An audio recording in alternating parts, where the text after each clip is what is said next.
partnering affiliates to the impact of kidney disease on the African American communities, myths and misconception about organ donations.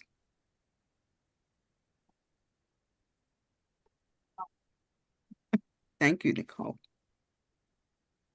Good evening once again. Welcome to the impact of kidney disease on the African American communities, myth and misconception about organ donation. This is our annual kidney event, and we partnered with various organizations today, and we'll hear from them in a few. May I ask Dr. Zimmerman to grace us today to begin our program? Dr. Zimmerman? Gracious God, we thank you and we praise you for this time, for the season of knowledge. We pray right now that you'll bless us individually and collectively. And most of all, that we'll gain the information that we need to grow bigger, better, and greater medical and faith communities. We thank you that it is so, and we seal it with an amen, and thank God. Amen. Our chaplain was not able to be here right now, so thank you, Dr. Zimmerman. Okay. So, welcome once again. Welcome all. Welcome our participants. Let's enjoy this impactful presentation and take our information to our neighbors, families, and friends. This is the Health Committee of the NCNW Queens County section. I'm the chair of the Health Committee. The co-chair, Pamela Davis, could not be with us today. Without further ado, I welcome you, and I'm hoping this will be an impactful presentation. Thank you, one. Thank you all. Now we begin. Okay, greetings and hello, everyone. My name is Toni Coleman Brown, and I'm going to be introducing today our partner presidents. Each partner president will have an opportunity to introduce themselves and to give a welcome. And we're going to start off today with our chapter president of the National Council of Negro Women, Queens County section. Welcome, everyone, our president, Shakina Black. Good evening, everyone. Thank you so much for being here today. We thank all of our partners and the doctors who are able to be here. This is a very important subject. We know that kidney disease is prevalent in our community. Many people don't know about it or the symptoms, et cetera, what to do about it. So this is an excellent opportunity to learn more. So we hope that you are here to learn and share the information you'll get today. And we thank the partners, all the partners organizations who are here, as well as a special thanks to our health committee, Jennifer Henry, and all the background people and the helpers that make this all possible. So that's all I have to say. Thank you so much. And I hope you enjoy the program. Mm-hmm.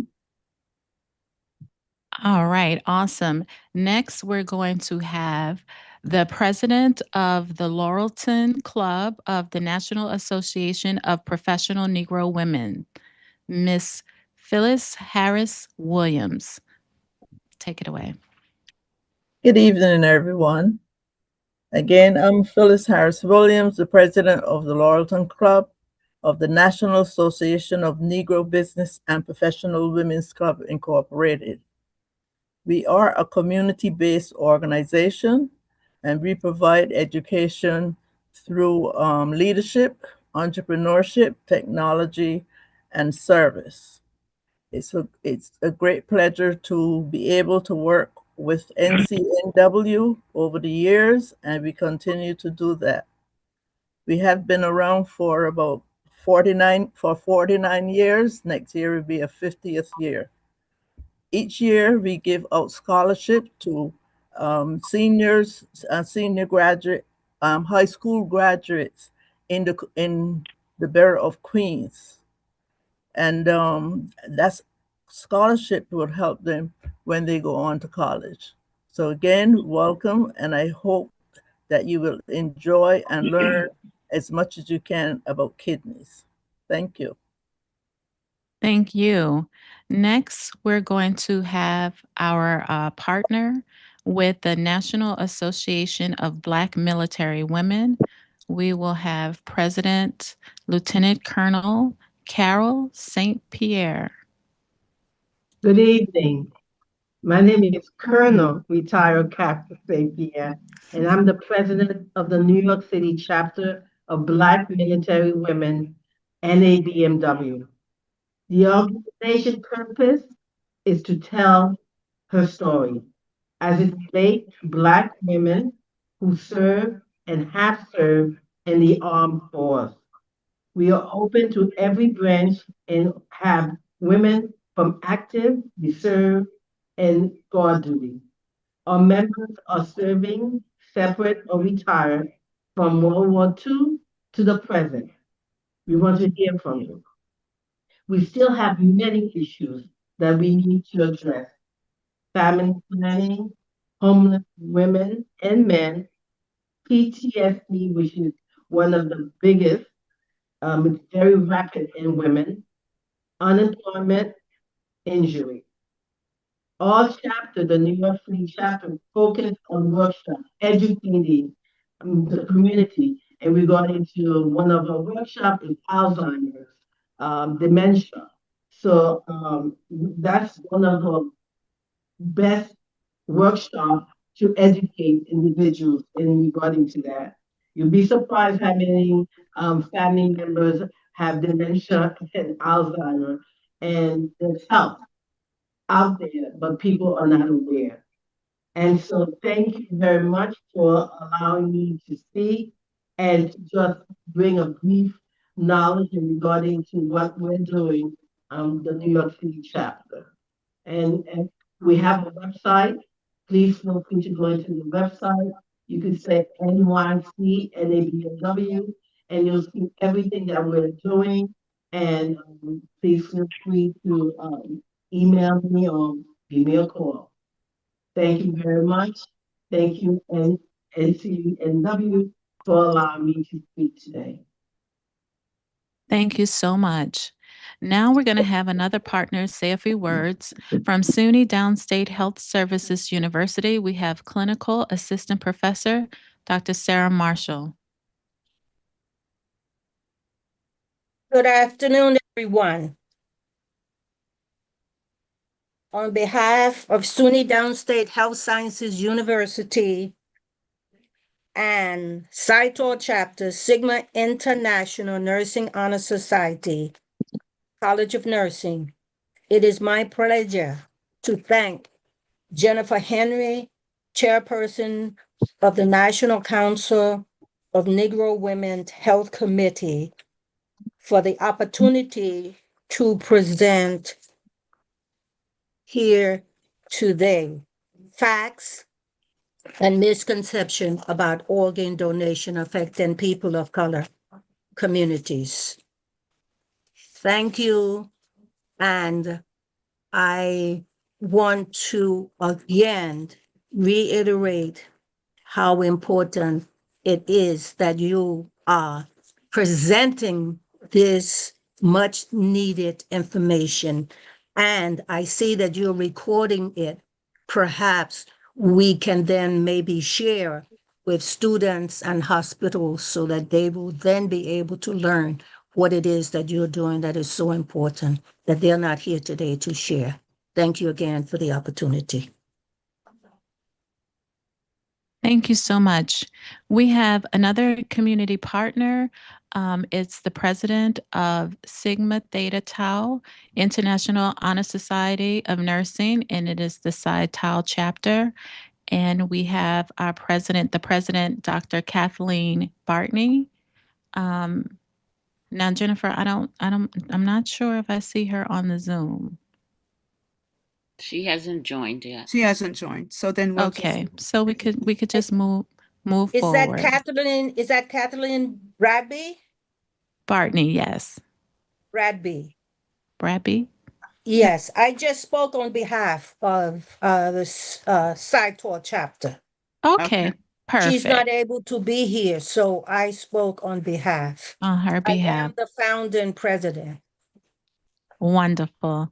Well, thank you Thank you. so much. So right now, what we would like to do is before we get into the actual meat of this event, we have a pre-survey. We have a pre-event survey. So I have launched the survey. I hope that you guys can see it. Let me know if you can see it on your screen. Yes. Could you enlarge the fonts? I'm a little blind. Okay, let's see if I can make it bigger here. Can you guys see it? Or Yes. is it still small? It's readable. It's Okay. readable. Okay. So if everyone here can take the survey, that would be great. I am seeing the responses. Yes. Are you seeing them come in? The responses. Yes, right? I'm seeing them. Okay. So now we have three. It looks like only 3 out of 20 so far have participated. So if we could get a few more of you to participate in the survey, that would be great. I see the numbers moving up. That's awesome.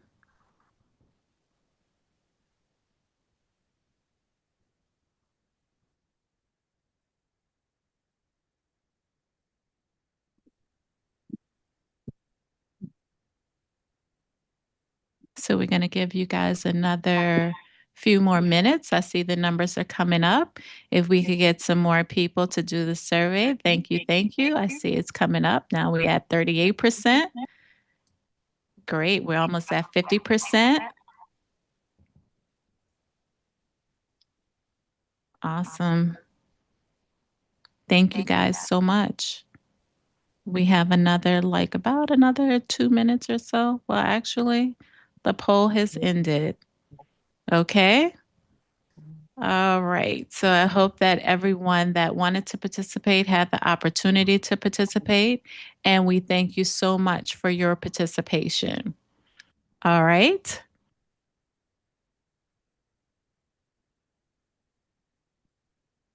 So now that we've done the survey, we can officially begin the program with our first presenters.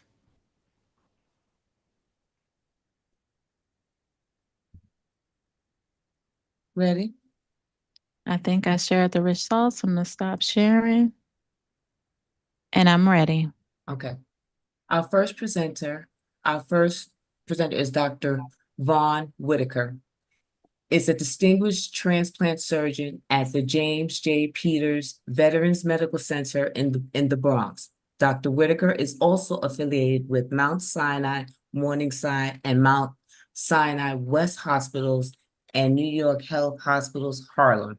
Dr. Whitaker received his medical degree from the University of the West Indies Faculty of Medicine and completed advanced multi-organ abdominal transplant training at Columbia University Medical Center, a fellow of the American College of Surgeons. He brings a strong blend of clinical excellence, academic rigor, and public health insight to his work. Dr. Whitaker is recognized for his expertise in kidney transplant, complex abdominal surgery, and his leadership in national transplant policy. He has been in practice for more than 20 years. Dr. Whitaker serves as a co-chair of the American Society of Transplant Surgeons Living Donor Committee, where he helps shape national standards for living kidney donations. His research is regularly presented at the American Transplant Congress. His work focuses on improving transplant allocation systems, optimizing graft survival, and advancing outcomes for both donors and recipients. He has also authored several peer-reviewed publications. Dr. Vaughn Whitaker is known for his attentive communication and patient-centered approach. Dr. Whitaker is consistently recognized for delivering exceptional care to veterans and the Borders, New York community. Well, thank you for that kind introduction. Today we're going to be, as mentioned before, I'm a transplant surgeon, and I get to see patients when they have come to the end of the road, as it were, once they have gotten to the point where their kidney disease has resulted in the loss of their kidney function. And that loss of kidney function is at various degrees. I work with veterans, and I must say that 50% of the patients on our transplant list, even though it's veterans, but 50% of them are African Americans. And as you can imagine, most veterans are not African Americans. Most people who are service members are not African Americans. However, we have found that over half of the patients that are on my list waiting for a kidney transplant in the Bronx VA are African American, and they tend to be, well, as you can imagine, they tend to be men. Additionally, when you look at the national figures, what you'll find is that most of the patients are represented according to their population level. African Americans account for about 13% of the general census population, but account for almost 30% of the patients waiting for a kidney transplant. What that means is that on the transplant registry, or for those who are waiting, they are more represented, there are more of them as a proportion of that population versus their population in the general population. So we're overrepresented in that group. I was going to get into my presentation now. So how can we change the situation? Is really the question. How can we help to ameliorate? Are you able to see my slides? We don't see them yet. We see a picture of you. So it may be in another tab. So you just have to open up the tab that has the, yeah.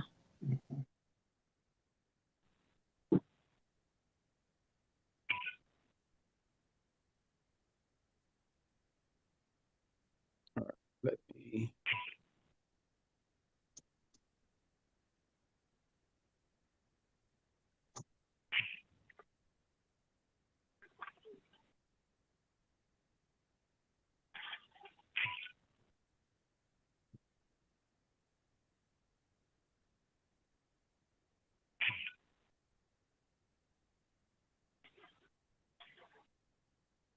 There you go.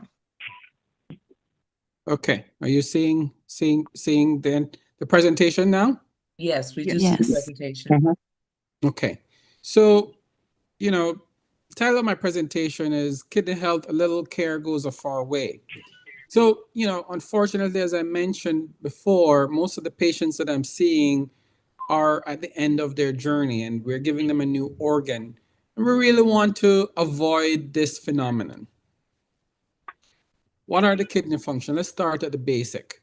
It's the filter of the body. It detoxifies the blood, getting rid of the waste. When we eat proteins, we break it down to a nitrogen product, and it enters the blood as blood urea nitrogen, and we need to get rid of that. Our muscle also breaks down, and it creates this substance called creatinine, and we also have to excrete that. Or fluid and electrolyte. When we drink water, we have to get rid of the extra water. And of course, when we eat salt and magnesium and all these various electrolytes, these need to be balanced, particularly potassium, magnesium, and the likes, which are the more common electrolytes. And these need to be balanced, and the kidney helps in balancing those. It also balances the acidity of the blood, maintaining a normal acid range or a normal pH. Vitamin D, which as African Americans, because we tend to be darker hued, we don't get we don't get as much, and we tend to be vitamin D deficient. The kidney also is helpful in maintaining that and in calcium metabolism. And when patients with kidney disease come to us, you find that you have to help to maintain those balances as well. Oral also enriches the blood by creating a hormone that increases the blood count and to prevent anemia, called erythropoietin. And of course, it helps to regulate our blood pressure. And everyone with kidney disease will find that if they didn't have high blood pressure before, they'll soon find themselves having high blood pressure. There's some who don't have high blood pressure, but most patients will have high blood pressure. Now, what are the causes of kidney failure? So common conditions cause kidney failures. Diabetes is one of the big ones. Hypertension is another big one. The problem is some of these kidney issues are going on and it may not be obvious right off the bat, especially if you're not doing routine physical and laboratory evaluation, including urine analysis. Sometimes the first sign of kidney disease is protein in the urine. And if you haven't done a urine analysis in years, you may miss that. Sometimes it may not be obvious, and you may have high blood pressure, and you may be going on for years, not knowing that your kidney is being injured or damaged by this high blood pressure until it is too late. And of course, if you wait until your kidney gets to the point of failure, you may find that you get sick what appears to be suddenly, but what looks like a sudden decline is really something that has been going on for years. It's just that the effect was manifested in a catastrophic fashion. You may be fluid overloaded and you can't breathe, and then you go to the hospital because you cannot breathe really. So what are the common causes? Diabetes is among African Americans is by far one of the most common causes. Hypertension. Other less common causes among African Americans or among our people: polycystic kidney disease, IgA nephropathy, lupus or SLE is an autoimmune disease condition. Sometimes there are cancers of the kidney and one need to be removed or both need to be removed. And of course, if you remove the kidneys, that will result in you going into kidney failure. You can also have problems if you have a big prostate and that is not taken care of. The urine backs up and gets into the system and the kidneys will fail as a result. There are other causes, but these are the top 5 causes that you will find causing kidney failure. Now, what are the stages of kidney failure? When you see me, when patients see me and we're dealing with them, they are at the end stage or they're at stage 5 of kidney failure. And at that point, they need a transplant or dialysis in order to maintain their life. And dialysis is fairly accessible and it's typically paid for by the government through Medicare, by law actually. But there are other stages: stage 4, stage 3, stage 2, and stage 1. Stage 1 is the earliest stage. You may just have some protein in the kidney and the rest of the kidney function may be fine. And you may have what we call the glomerular filtration rate being as high as 90. But you have some element of kidney failure. Stage 2 is when the GFR or the filtration rate falls below 60. Stage 3 gets down to 30. And stage 4, it gets below 30 and it's less than 15. And of course, stage 5 is less than 15. So what does dialysis do? Well, there are different types of dialysis. There is the hemodialysis, which is the cleaning of the blood with the use of the machine. And this typically occurs 3 times per week. Patients will tell you Monday, Wednesday, Friday, or Tuesday, Thursday, Saturday. Typically, Sunday is a rest day for the staff so that they can come back again and help with the patients. Usually, It can be done by a fistula. That is the preferred method, where your native blood vessels are connected, the artery is connected to the vein, and then the nurses are able to find those vessels and you can get dialysis through that. The alternative, and which is how it's typically started, is by a catheter. And these, sometimes the catheter are long-term catheter, but they're not ideal because they're subject to infections. The other way is by cleaning the blood through a peritoneum using the peritoneal surface, or a PD. And that typically occurs daily and usually in the patient's home. And this is a way that allows for the patient to remain very independent. And many of my patients who come to transplant actually love this method because they don't have to leave their home. It's not taking away 3-4 hours of their time, and they're able to still work. They typically do it at nights when they're sleeping, and while they're sleeping, their blood is being cleaned. They get up in the morning, they empty, and they essentially go about their business, do whatever they need to do.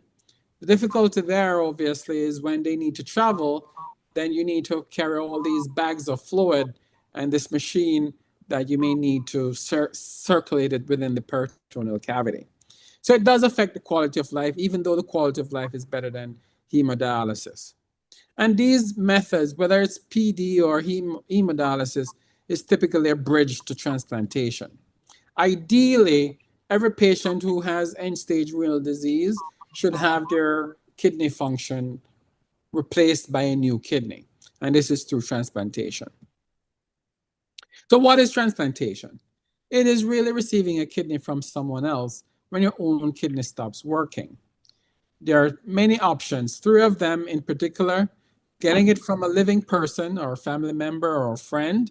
And these are the best ways in which to replace your kidney function. Because a living donor, these organs work almost immediately as soon as you put them in.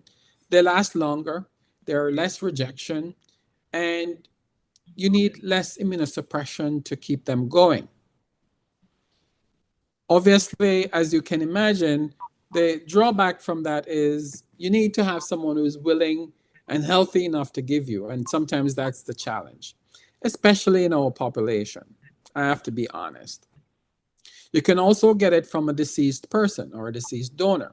And this may be from someone whose heart has stopped beating, um, or someone who is brain dead, but the heart is still beating. And then the third part is from someone who has a catastrophic injury. They're not likely to recover, and the family has decided that they no longer want to continue them having life support, and they remove life support in the operating room. And as soon as they are pronounced and passed on, their organs are quickly removed, and then they can be used for transplant. What are the benefits of transplant? Transplantation can add, on average, about 10 years to the life expectancy of someone. So that's not trivial. That's very good. And it can last anywhere from 10 to 30 years before needing a new one. And this is particularly true for living donors. How can we prevent the kidney from going bad if they're damaged? Well, if you find out that your kidney is going bad, it doesn't guarantee that you will continue to decline. You may maintain your kidney function fairly well, especially with the help of a nephrologist or a primary care physician who is very skilled in managing diabetes or hypertension and can help to ameliorate the effects of these chronic diseases on the kidney. So if you have diabetes, making sure you control the diabetes through weight loss, exercise, diet, medications. Right now we have some of the best medications, can actually help with both controlling the diabetes, controlling your weight, and of course you have to add the exercise component. There's no medication that's going to help you to exercise more, but you have to that's something that we have to take into our own hands. And of course reduce our intake of carbohydrates, especially the simple ones and sugary drink. Controlling blood pressure. Blood pressure is a tough one because whereas diabetes, you may have it and you may have symptoms, you may have high blood pressure and not know that you have high blood pressure. Some people may get headache, but then oftentimes they may not know. And for years you could be going, especially if you're not checking, with hypertension. And again, the same thing applies. If you're able to control your weight, reduce your salt intake, exercise, reduce consumption of red meat, processed meat, and eat fresh, meaning that instead of eating things from out of a can, you prepare them freshly. So instead of canned meats, you get them fresh from the supermarket and prepare it, or tin, all these tin products. They tend to have a lot of sodium and contribute to hypertension. Another big component is to monitor your health with frequent visit to your doctor. Sometimes just a routine visit, routine blood test can find things that you may not understand is going on in your body until you went there. Controlling high cholesterol, and of course, keeping yourself well hydrated. So, in conclusion, kidney disease is an important cause in the disturbance of the health of the individual. It can creep upon you, especially if you're not paying attention, and it may appear to be sudden, but it is not sudden. It is something that has been going on for years. It's just that you didn't recognize, or wherever it's happening in, it didn't recognize. And it's important to make sure you're monitoring your health so that it doesn't sneak upon you. Exercise is important in every way, in controlling diabetes and hypertension and all some of these factors that contribute to these diseases. Also, diet, making sure you eat fresh, eat unprocessed foods, and really paying attention to your diet. Eating actually less than you need. Instead of a big plate, making sure you even eat a little less than you need. Drink more water, eat more vegetables, and of course, control of chronic diseases are important tools in order to help control our health. Again, thank you so much. These are things I really want. It will mean less business for me, but not really, because of all the patients on my list, we can only transplant so much because there's a shortage of organs. So even though there are a lot of patients on my list, I will never be able to transplant all of them because I don't have enough organs. There's always a shortage of organs, whether living or donors or deceased donors. And so a lot of the patients will get on the list, but they may never get a transplant. Don't get on the list in the first place. That's my advice. Thank you so much. And if there are any questions, I'll take them now, or we can hold them to the end.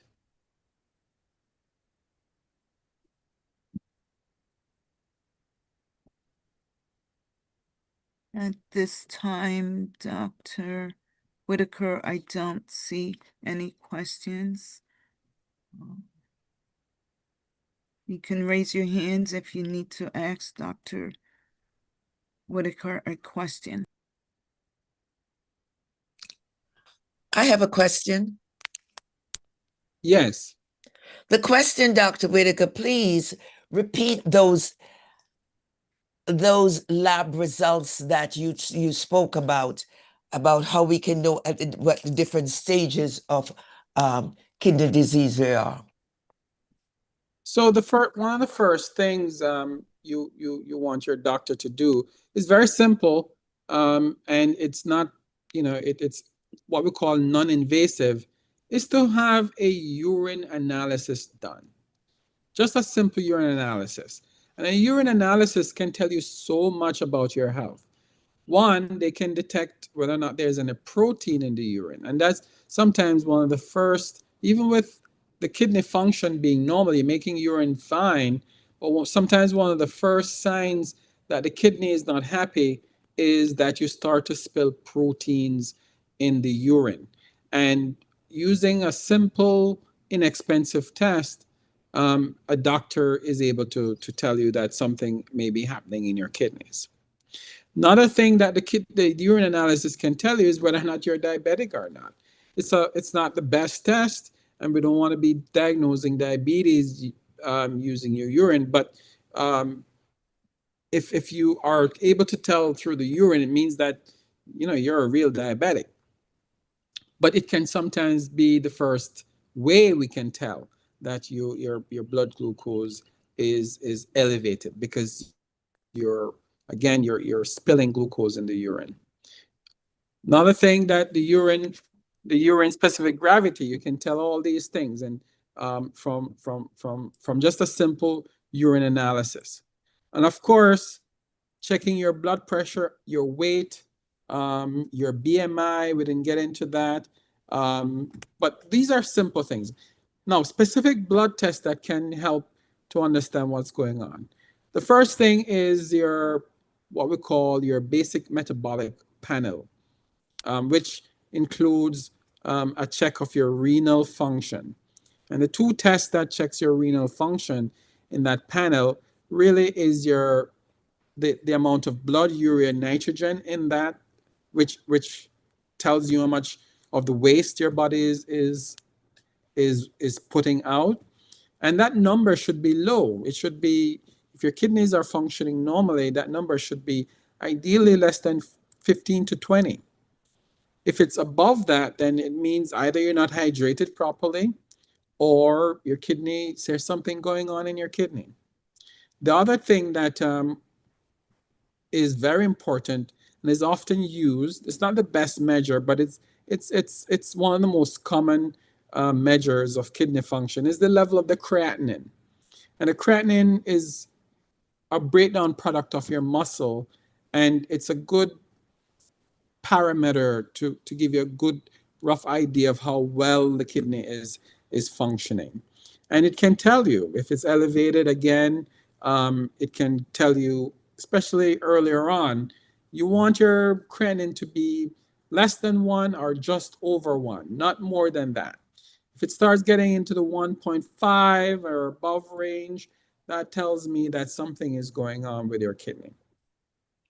As we age, naturally these numbers these numbers will go up as well. But you don't, having repeat values would also help you understand what the trend is and what's going on. Dr. Whitaker, we have a question in the chat. The person is asking, if you are at stage 2 of kidney disease, is there a way to know the underlying cause? And if so, how often should you monitor kidney functions? So if you have stage 2, it means your GFR is just below 60. It's still pretty good, but it means that it's something you need to pay attention to. So you need to be seeing a specialist or a kidney doctor at least once per year to monitor that. But in terms of monitoring your kidney function, I would recommend that your kidney function be monitored at least 2 times for the year. At least 2 times for the year. So, we usually get our annual physical once per year because it's an annual physical. But your kidney function, if you're starting to get into stage 2, we should probably do it every 6 months to see where we are. And of course, I would encourage patients to have something at home to check their blood pressure, to check your blood glucose, and stuff like that. Now, what's the cause? Sometimes it's very easy to determine the cause, because most of the causes of kidney failure are common. It's the diabetes and the hypertension. But if you have none of those, then you have to start wondering if it's one of these other causes like polycystic kidney disease or IgA nephropathy or some autoimmune disease condition. And sometimes you need to do more tests, and your doctor will have to do more specialized tests. Sometimes doing all these specialized tests may not be able to tell you, and then you're left with only a biopsy to really tell you what's going on. And that tends to be, kind of like the last resort. Doctors will then use a biopsy to help tell you what exactly is going on in the kidney. But that's some of the ways to figure out. But most people They will tell you, oh, I've been diabetic since I was in my 20s or in my 30s. Or my grandfather, my mother, and I have a family history of diabetes. So, different people will know, have an idea why they may have, or polycystic kidney disease that is transmitted within families. And, you will know that your uncle had it and your mother had it. And there is there's a and they may warn you, because and have that family history. You may be screened because by the time you're 30, you should be getting an ultrasound to check your own kidneys to see if you have polycystic kidney disease. You have two more questions in the chat. The third question is, are there any supplements that are harmful to someone with kidney disease? So, it depends on the supplements. There are many, many, many supplements. What I would say is, before you start taking the supplements, you should discuss these with your primary care physician. The main things that are injurious to kidney are, for example, anything that contains NSAIDs, or like these painkillers. So you want to make sure your supplement doesn't have any non-steroidal anti-inflammatory, because those can in effect affect the kidney. You also have to make sure the supplements doesn't have an excess amount of potassium or all these electrolytes that could, in the presence of kidney disease, may not be excreted appropriately or very well. So it's not contributing. So what I would say is, talk to your primary care. There are so many supplements promising so many different things, energy, vitality, all these things. But I think the important thing is to make sure you discuss these with your primary care. Um, some, to be quite frank, they make a lot of promises, but they're really, snake oil, if I should be honest. They're they they they do not deliver on the promises that the manufacturer, and it really is a waste of your money. It's someone is enjoying or a better lifestyle because of these supplements. So you have to be careful. Another question, are there over-the-counter drugs like NSAIDs that are harmful to someone with kidney disease? Yeah, so if you have, and we use aspirin, but low dose aspirin in patients with kidney disease. So a little bit of aspirin, it's when you look at the risk benefit in terms of the aspirin, is helpful for the heart, and if you have peripheral vascular disease, but primarily for the heart, is antiplatelet, so it will protect you from heart attacks. I'm not a cardiologist, so I'm not going to speak to that. But some of my patients, even though they have kidney disease, we will still have them on that because of the benefits for their cardiovascular health. But in terms of, it's very difficult sometimes when our patients have arthritis, and they need to be taking, the, the joints are stiff or the joints are painful, and they need something to really help them get through the days. You have to, it is a challenge because you have to then decide how you're going to manage the arthritis with their kidney health, and you really have to work with a physician to figure out, and a nephrologist to help you decide what are the best agents. But in general, we ask patients with kidney disease to avoid NSAIDs, drugs that contain a lot of lithium. If you're mental health disease and you have bipolar, you may need to be on lithium. And lithium, if you're taking it for a long time, can hurt the kidneys. So you have to be you just have to balance and work with your primary care or your specialist and the nephrologist. The nephrologist is very important in helping manage these competing medical problems. We got time for one more question. I see that there's a hand raised. Trishina Johnson, unmute yourself. Hello. My name is Trisha. I'm a second year PA student. So my question for you is there anything like any advice or anything that you recommend monitoring as like primary care providers that can help patients and prevent disease progression? Yeah, so again, that's the main thing I think is important, is to avoid progression. So if you're diabetic, if you're hypertensive, if you're overweight, if you have high cholesterol, you really want to work in controlling those, getting those under really good control, and that will help to slow the progression of your kidney disease. Also, keeping yourself well hydrated, exercise, you know, these are things that will contribute towards. Now, in certain medications also are helpful in kidney disease. For example, ACE inhibitors.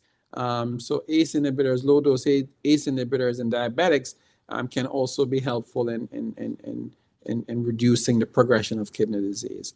But really, the main thing is controlling the chronic medical health diseases and keeping hydrated, exercising, and monitoring very closely. Dr. Whitaker, we would like to thank you for all of your time. We appreciate this. This has been enlightening. Thank you so much. We really appreciate this. Thank you. Been my pleasure. Thank you so much. Jennifer, do you have anything you want to say? Don't go anywhere, Dr. Whitaker. We'll have the panel discussion after the other two doctors present. Thank you. Thank you. Next, we have Dr. Stanford D. John. Dr. Stanford D. John is a graduate of St. George University School of Medicine. He completed his residency in internal medicine at Coney Island Hospital in Brooklyn and his fellowship in nephrology at SUNY Health Sciences Center of Brooklyn.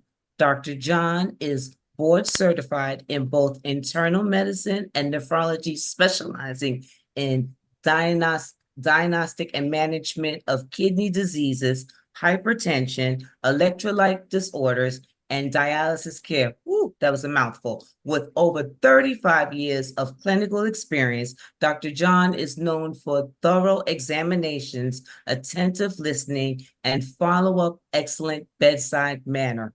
Welcome, Dr. Stanford John. We appreciate you. Thank you. Hello, good afternoon. My name is Dr. John, and today we will be talking about chronic kidney disease. As Dr. Whitaker had mentioned earlier, chronic kidney disease tends to remain quite prevalent in the African American community. Before we go into a discussion on chronic kidney disease, we need to define it. What do we mean by chronic kidney disease? Well, chronic kidney disease basically indicates a decrease in your kidney function that persists for approximately 3 months. So if your kidney function is reduced, or if you have evidence of kidney disease without a reduction in the kidney function that either is expected to last 3 months or has already lasted 3 months, this is considered chronic kidney disease. Now, chronic kidney disease is extremely common in the United States. About 1 in 7 to 8 patients or people in the United States will have some form of chronic kidney disease. But the majority, 90% of these patients will never know that they have chronic kidney disease because it is asymptomatic. Now, in addition, chronic kidney disease will increase your risk of having cardiovascular, including heart attacks, strokes, and peripheral vascular disease. So it is extremely important to identify chronic kidney disease from that perspective. But what is most important, however, is that 1 in every 40 patients with chronic kidney disease will progress to end-stage kidney disease or kidney failure, requiring either a transplant or some form of dialysis. Currently in the United States, we have probably 30 million people with some form of chronic kidney disease, which may be an abnormal kidney function test, or some of them may have normal kidney function tests, but with abnormal protein in the urine, or may have had a kidney biopsy or an CAT scan or an ultrasound, which has shown some form of disorder or disease of the kidneys. Our goal is to prevent the progression. As we said, about 1 in 7 patients will have some form of chronic kidney disease, but about 1 in 40 of those patients will progress to end-stage kidney disease. Now, I would not go into the stages in detail, as Dr. Whitaker had mentioned. We have 5 stages. Stage 5 is end-stage kidney disease. Stage 1 is your kidney function is normal. However, there is another indication that there is some form of kidney problem. So, for example, someone with a perfect creatinine and GFR, but has albumin or protein in the urine, will have stage 1. And as the GFR or the kidney function, you can think of GFR as the equivalent of a percentage of kidney function. As the GFR declines, you go through the different stages. But from the perspective of African Americans, we need to realize that we have been dealt an unfair burden of the CKD population. So the incidence of chronic kidney disease is higher in African Americans. The incidence of CKD is probably 30% higher. Now, if we look at statistics, and again, this was clearly mentioned by the previous speaker, we have less than 20% of the US population is of African descent. However, about 32% of patients with end-stage kidney disease is of African descent. So we are bearing a greater burden of chronic kidney disease.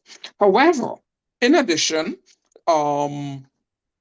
we would need to look at what might be the factors that contribute.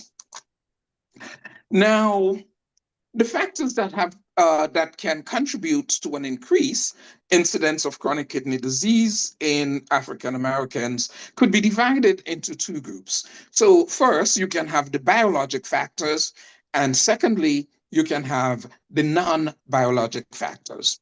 So the biologic factors, the 2 most important will be, number 1, hypertension tends to be more severe amongst patients of African descent, which may have something to do with the way our bodies or our kidneys respond to increased sodium. Not necessarily that we consume more sodium, but simply because of how our bodies respond to it. And secondly, there is something called the APOL1 gene, which is prevalent in the African community, which can increase the risk.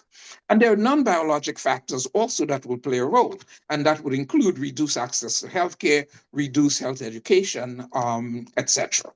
Now, one thing we need to keep in mind is that there are social determinants of chronic kidney disease. Chronic kidney disease is more likely to occur in patients who have, number 1, let me just rephrase that. Chronic kidney disease is increased in patients who are below what is determined to be the federal poverty line. So if we're going to look at income, patients who, as we said, about 1 in 7 or about 13% of the population will have some form of CKD. But if you break that down by income, patients who are above the poverty line, federally determined poverty line, will have about 6% incidence of chronic kidney disease. However, if you look at patients below the federal poverty line, the incidence goes up to 20%. So poverty does play a role. And I probably would not be able to give you all of the reasons why, but those are the numbers that we see. We also see a higher incidence of CKD in uninsured patients. Okay, so what are the common causes of hypertension, of chronic kidney disease? Now, approximately 50% of chronic kidney disease in the United States, and that is overall, including African Americans and non-African Americans, the pattern tends to remain the same. However, the absolute numbers might vary a bit. However, 50% of all cases of chronic kidney disease in the United States is due to diabetes. Diabetes is by far the most common cause. Hypertension comes in a distant second. About 25% of CKD is due to hypertension. The third most common cause is something that is called chronic glomerulonephritis. And these are a group of conditions in which there is protein loss in the urine, which remains silent and can cause damage to the kidneys over time. In most cases, it is diagnosed with a kidney biopsy. The fourth most common cause is polycystic kidney disease, but that accounts for maybe less than 5%. So diabetes and hypertension together will account for 75% of chronic kidney disease in the United States.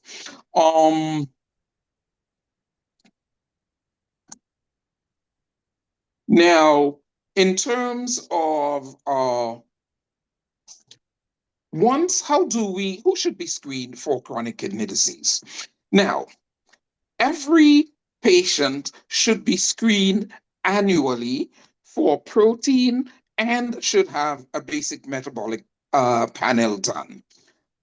Every patient should have, as part of their annual physical, a basic metabolic panel which will check the creatinine, and the creatinine would be used to determine the GFR, and the urine should be checked annually. Because remember, protein in the urine is a silent indicator of early kidney disease, and it is the earliest indicator, even before the creatinine begins to rise. Protein in the urine, or the appearance of protein in the urine, is the earliest marker of chronic kidney disease. So all patients should be screened with a basic metabolic panel, a BMP, which is a blood test that your doctors will do, and with a urine test to screen for albumin. Now, most doctors use the urine analysis, but this is not the best test. You can ask your doctor, or the doctors will do a urine albumin excretion ratio. Again, it's a simple test. You may have heard the term microalbumin. It is similar. So the use of albumin for screening is important. Now, however, there are some people who should be screened more frequently. Number one, all diabetics should be screened more frequently. Hypertensives. If you have any disorder or any disease that has been shown to cause chronic kidney disease, you should be screened more frequently. Patients with lupus, HIV, hepatitis. And lastly, anyone with a family history of chronic kidney disease should be subjected to intense screening. So to summarize, everyone should be screened annually with a basic metabolic panel test, a BMP test, and with a urine test. However, close attention should be paid to all diabetics, all hypertensives, all patients with a disorder that can cause chronic kidney disease, such as lupus, hepatitis, HIV, etc., and anyone with a family history of chronic kidney disease. Now, Once you have been diagnosed with chronic kidney disease, and I'm going to speed up here a little bit, there are certain things that we can do. Now, an earlier question was asked about what interventions can we should undertake. So, number one, all diabetics should get their sugars well controlled, and you should have your A1C 7% or less. Number two, all hypertensives, or everyone, everyone should have their blood pressure targeted to 120/80 or less if possible. Number three, if any underlying cause is determined, if there is a treatment available, it should be treated. So, for example, all patients with lupus should undergo the standard recommended treatment for lupus nephritis. Number four, significant dietary modifications need to be implemented. Number one, the reduction in your protein should be the most important. Now, the amount your body needs protein. However, the breakdown of protein provides the waste products that your kidneys are responsible for eliminating. If you eat diets, or if you continue to eat large amounts of protein and you generate large amounts of urea, your kidneys will become sensitive to the increased urea production, and it will attempt to increase the filtration of that urea. The downside of that is that there will be an increase in the filtering pressure inside of the kidneys, and that would result in damage. So if you can reduce your protein intake to approximately 6 to 8 ounces total of meat protein in a day, depending on your weight. So a bigger, heavier person can probably have 7 to 8 ounces. Smaller people should probably have up to 6 ounces of protein. Now, smoking should be stopped. And someone had brought up the role of NSAIDs, which should avoid Advil, Motrin, etc. But lastly, I need to touch on a group of medications, or medications that have been shown to slow down the progression of chronic kidney disease. Now, over the last couple of years, probably in the last 2 years, there have been significant developments in the management of chronic kidney disease. Now, previously, if I were to give this talk, or well, I had given this talk a couple of years ago, and at that time, the only medication or groups of medication that has been shown was the ACE inhibitors. That is lisinopril, anything that ends in PRIL, or the ARBs, anything that ends in TAN. So losartan, irbesartan, valsartan, lisinopril, ramipril, fosinopril. All of those medications have been shown to slow down the progression of chronic kidney disease. But in the last 2 years, there have been additions. There is a new medication called Kerendia. It is a direct aldosterone inhibitor, and Kerendia has also been shown to slow down the progression of chronic kidney disease. Now, there have been medications, we call them SGLT2 inhibitors. These medications came on the market to treat diabetes. The two most common would be Jardiance and Farxiga. But as we have used them for treating diabetes, we quickly came to realize that these medications can slow down the progression of chronic kidney disease, and they have been implemented in our armamentarium for the management of CKD. And lastly, about 6 months ago, actually less than 6 months ago, maybe it's already April. So that would have been around October last year. The FDA has approved some of the weight loss medications that we're familiar with, the GLP-1 agonists, such as Ozempic, Wegovy. Those medications have also been shown to slow down the progression of chronic kidney disease. So we have 4 groups of medications that we can use to help slow down the progression of kidney disease. The ACE inhibitors, which were the blood pressure medications, Kerendia, the diabetic medications like Jardiance and Farxiga, and the diabetic and weight loss medications like Ozempic and Farxiga. So those are the medications and the interventions that we have at our disposal. However, even though we have been able to slow down and prevent progression of chronic kidney disease to end-stage disease, a small group of patients will still progress to end-stage kidney disease. And once the patient gets to that point, then we have the options of transplant, hemodialysis, or peritoneal dialysis, which I will not go into because I think I am running a little behind.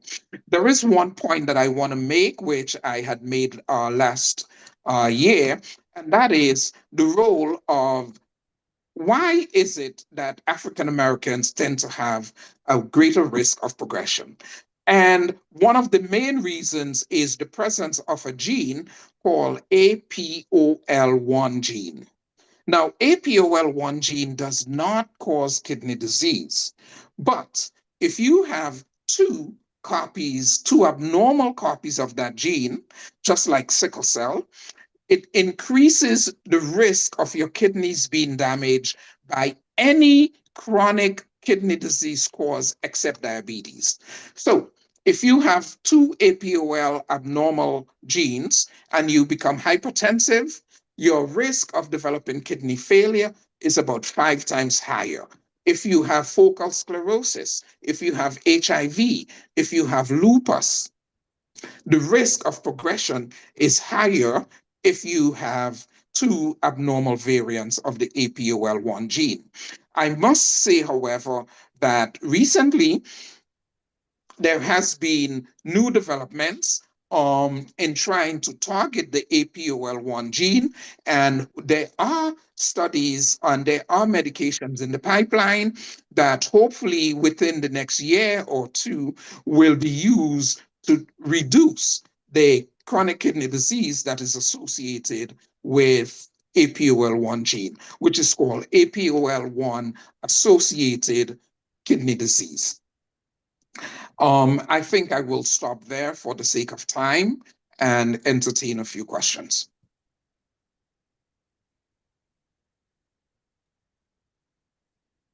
Do we have any questions?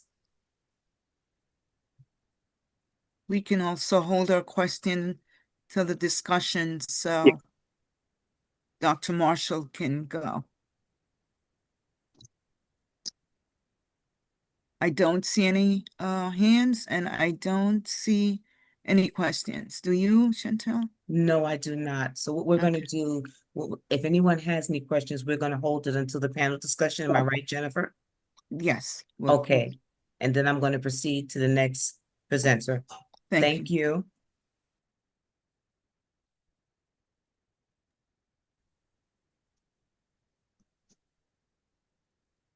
Dr. Sarah Marshall, professional career in healthcare spans decades. During this time, she acquired diverse clinical experience, expertise, and held a variety of positions in leadership roles such as manager, educator, and consultant. Dr. Marshall is also an independent living donor advocate.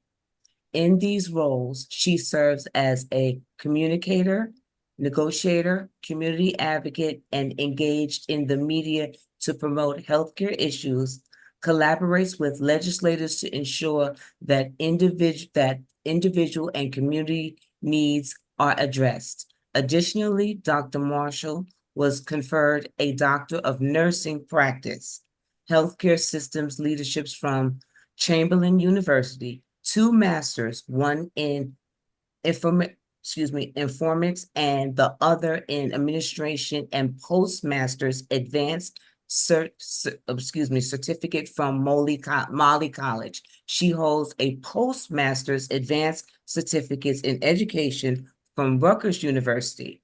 She received her Bachelor's of Science in Nursing degree from Medgar Evers College and an associate's degree in nursing from Queensborough Community College. Here we have Dr. Marshall. I do see the presentation on the screen. Yes. Okay. Thank you, Chantel, for those encouraging remarks. Thank you. Okay, and I see that we are in need of time, but those two, Dr. Vaughn and Dr. John, that they are a great act to follow. I'm so glad that I have a specific topic that's not related to looking more on what they have already said. So I will be talking about, to heighten awareness through education, the importance of organ donation. And the objective is to differentiate between myth and facts about organ donation important on people of color. I choose to say people of color communities, and perhaps at another time I will go into that as the adjective. I'm going to talk about myth versus facts. And the myth include fear that someone will take away your kidney or the doctor will not try to save your life when you are a donor. And Dr. Vaughn definitely clarified that that is not his, what he would do. Organs go to the rich and famous, and you're not healthy enough to donate. Organs donation is against your religious, it is against your religion, being either too old or too young to donate. An individual will not be able to have an open casket funeral. Most Americans are already registered to be an organ donor. Now, let's review the facts related to those myths that I've mentioned, but there are many myths, as we may already know, but these are just a few. Doctors and the healthcare team always practice ethically, and their priority is saving lives, not taking lives.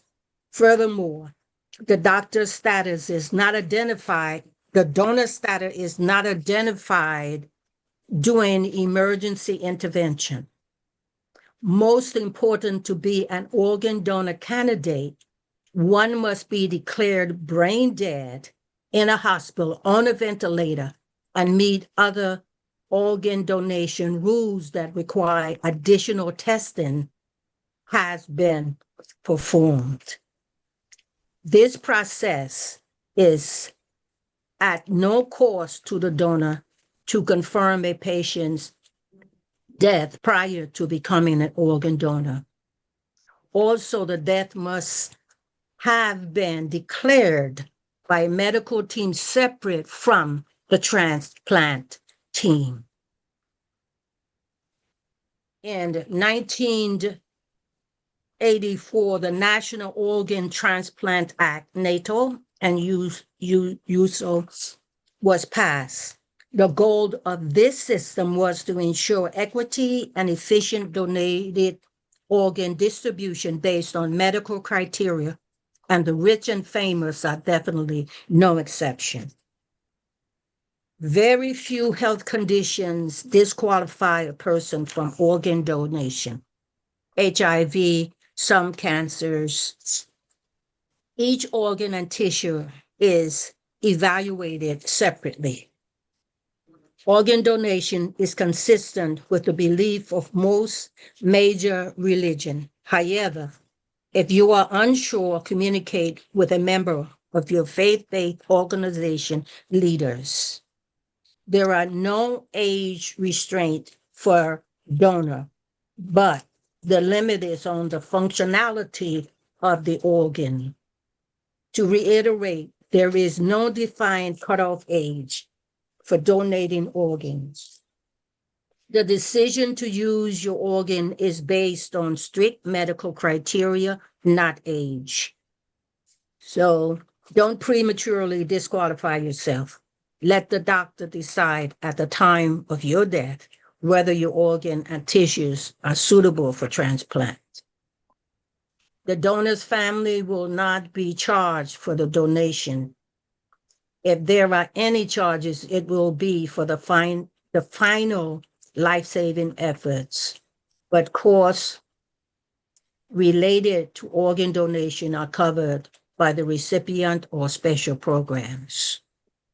Organ and tissues removal leave no marks on or body changes that would be visible when a person is closed in a casket.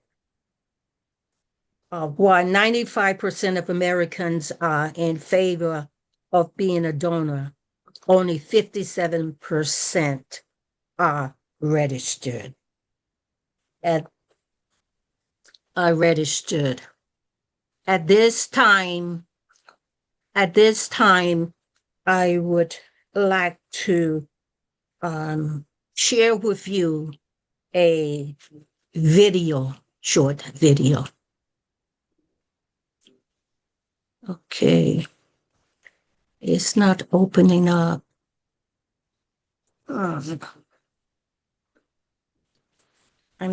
It's not opening.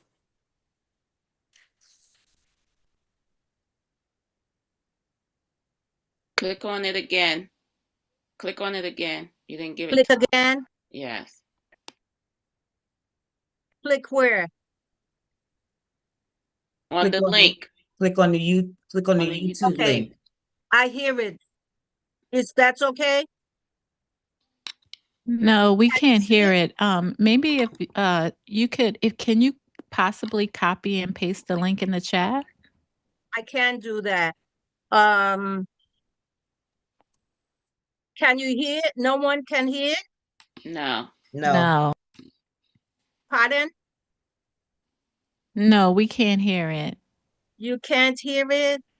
Mm-mm. Oh, okay.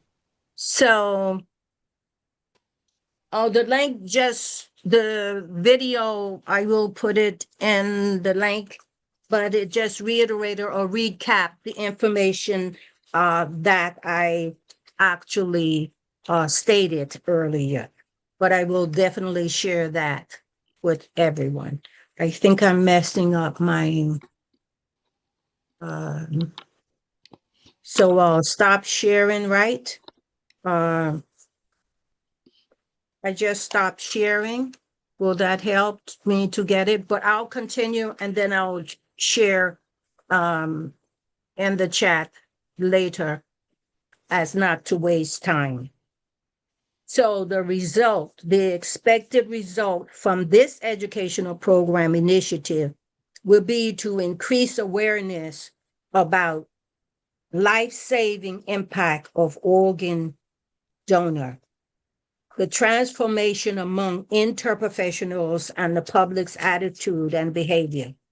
This will lead to a significant decrease in the wait list and mortality, because we know that there are a percentage of, as Dr. Vaughn mentioned, who never really, because of the long wait, called for a donation. So these outcomes address the knowledge, skills, and attitude towards organ donation.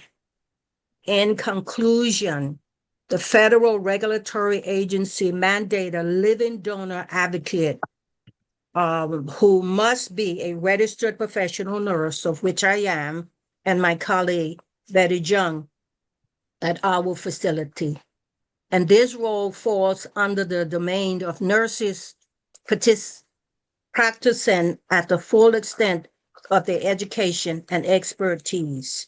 And that, which means that they provide to the living donor, and hopefully that will increase the number of living donor, as you've learned, because that is also needed for donors as one of the types.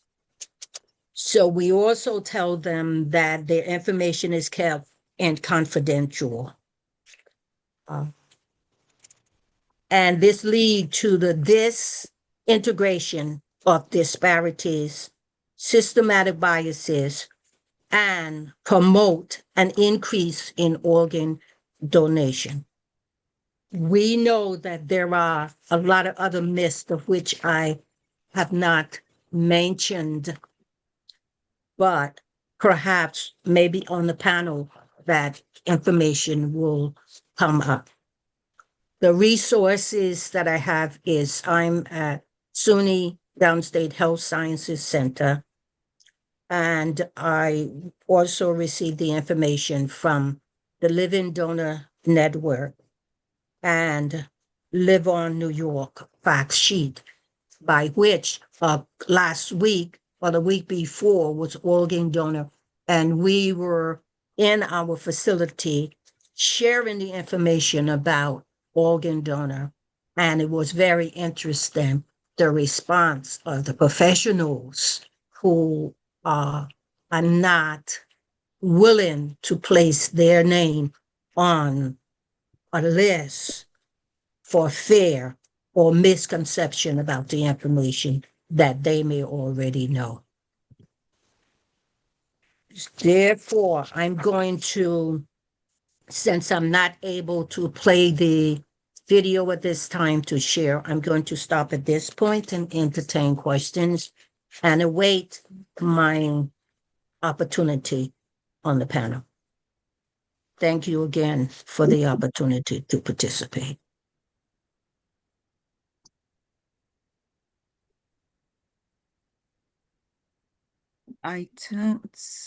Thank you, Dr. Marshall. I don't see any questions in the chat right now, so we will, and do I you don't see any any hands? either. There aren't Yes, any. right. So we'll move to the discussion Mhm. with Dr. Zimmerman. Dr. Paulette Zimmerman is a well-known pastor in the faith industry, and she's a pastor at the Anointed by God Ministries, and she's a member of our Queens County section. Dr. Zimmerman, if you could proceed to the moderating with the doctors, please. Good afternoon, everyone. Certainly, we have received so much valuable information. It has been amazing. I had a few questions that were posed to me personally, but I would like to ask one strategic question because I've heard references from all of our doctors. Is there a reason that communities of color do not take the time to pursue health concerns when it comes to their kidneys? Very good question.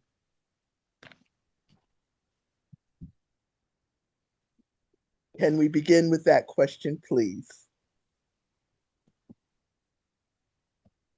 So, Dr. Vaughn, Dr. John, or Dr. Marshall? Well, I mean, I think we have to address the historical framework that undergird our health system and the trust that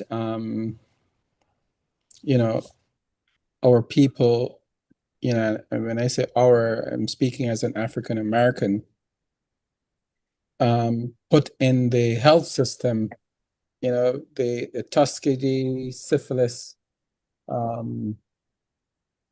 trials were inhumane, exploitation of our people. If you go back to the Sims, the gynecologist who, perfected a lot of his work on gynecologic surgery and Black women before he went on to refine it on Black women, and then went on to practice, to use the knowledge he gained on white women. And there's so many instances within the medical fraternity, of which I'm a part, but we're guilty of being inhumane to African Americans, to being inhumane to our people, and that legacy of mistrust. The truth is, most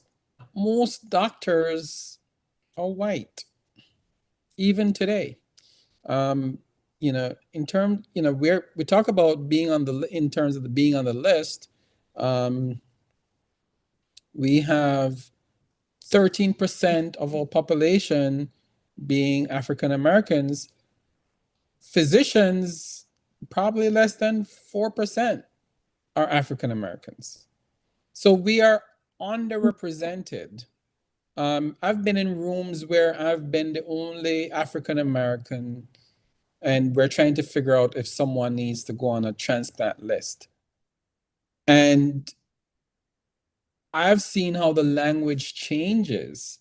If someone misses dialysis because they are non-compliant, if a white person misses dialysis, oh, he's a responsible father and he had something, they they find a reason to. It's not because they're non-compliant, but if it's African American, they are non-compliant because of this.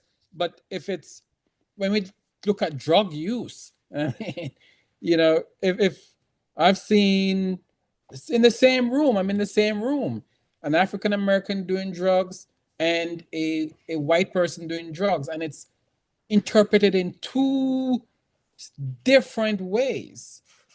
I mean, when we put people on the transplant list, we often, want them not to be doing drugs, right? So if an African American man comes in and says, "Oh yeah, I smoke marijuana recreationally," that is not interpreted in the same way as a white gentleman saying, "I smoke marijuana recreationally." And in the one case, I've seen the argument made. Yeah, he only uses it recreationally. He only uses it. Whereas when a black guy uses it, it's like, oh, he's an abuser of drugs. He's and so and people are not stupid. People know that this is the system that we're dealing with. And even just recently, the way we measure GFR was different in African Americans than in other races, whereby your kidneys would have to be, you have to be much worse off to have your GFR fall to the threshold that would qualify you to be on the list, compared to a white person. A white person would be on the list 2 years before you at the same level of creatinine, because there's a different formula. Like, why is why is someone, because they're white, getting a 2-year jump on you on a scarce resource? So the system has not been entirely fair to our people. I know people knows that, and realizes that black bodies are are not treated in the same way and are not valued in the same way. And so the trust factor is there. And of course, Yeah. it negatively impacts the behavior, because if you don't trust the system and you don't access the system, then you won't, on the other hand, benefit from all the positives that the system has to offer. So I think, but I think also, as we have more and more African Americans providers who are sensitive to the needs, who are in the community, who are, you know, having interacting with people where they are. And I think, you know, we have a responsibility, yeah, to really take it to the people. Yes, I concur. I think we need to see more people like us. Our patients need to see healthcare providers that are sensitive to their needs, that reflect their backgrounds and their values. And I think we as a community should do whatever we can to make sure that we are represented in the healthcare field. I know this is not something that could be remedied overnight, but our patients need to have providers that look like them, that they can feel comfortable with, and that they can trust. And not only that, they would need someone who can actually speak their language. And I'm not talking about English. I'm talking about someone who will understand, have the same cultural sensitivities that the patient has, would understand the patient's background and social circumstances. So we need better representation. And the few of us that are in the field, we need to advocate better for our patients. And I think that's what probably is the first and the biggest step. I would like to add to that. I agree with what you're saying, but through my experience, I'm from a diverse culture, and my family lives globally.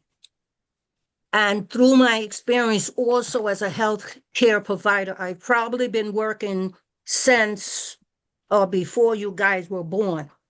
And be that as it may, I have seen through my experience, just because a person looks like us doesn't mean they have the same mindset or they're going to advocate for us.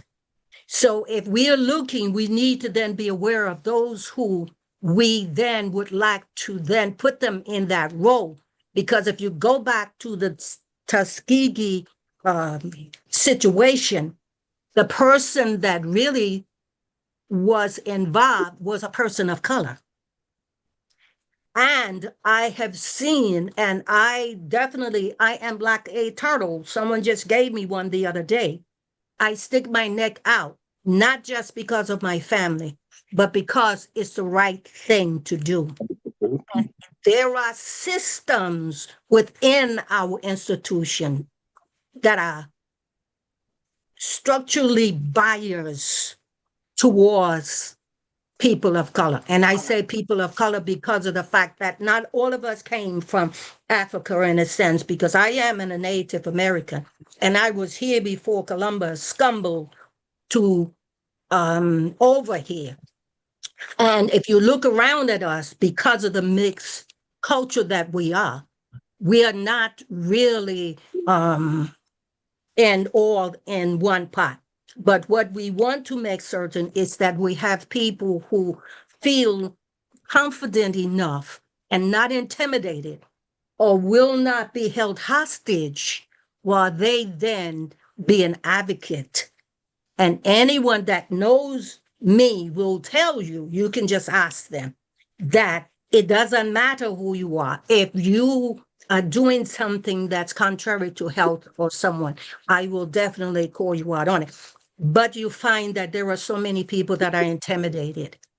And yes, we want people to see people that look like us, but we also want those people to not feel, I've got mine and you get yours, or they are intimidated. I'm sorry, but what you're saying is definitely true. But what we need to do is we need to look for people who feel confident with themselves to do the right thing because it's the right thing to do. Thank you. Amen. Our next question is very powerful. If you are at stage 2 of kidney disease, is there a way to know the underlying cause? doctors. Um, I will go first, if that's okay with Dr. Whitaker. Oh yeah, absolutely. Okay, so stage 2 kidney disease, um, your GFR is going to be normal, your creatinine level will be normal. Remember, the test that we use to measure GFR is sensitive for picking up GFRs that are lower than 60. But stage 2 uh, would include patients whose GFR is less than 60. So the stage 2 patients, the GFR is normal.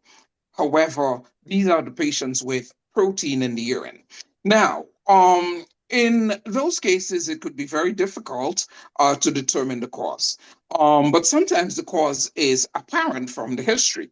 Now, we know that if, from statistics, that if you are diabetic for 5 years or greater, and you have other diabetic complications such as diabetic eye disease, neuropathy, or vascular disease from diabetes, and you have protein in the urine, when we biopsy those patients, 95% of them will have diabetes.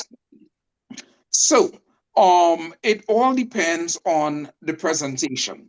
Now, if a diabetic patient shows up in my office at stage 2 with just protein in the urine, I would still do a screening test. We should still screen for other causes that are potentially treatable because you do not want to miss something that is treatable. If those tests come back negative, the next option is, do we do a kidney biopsy?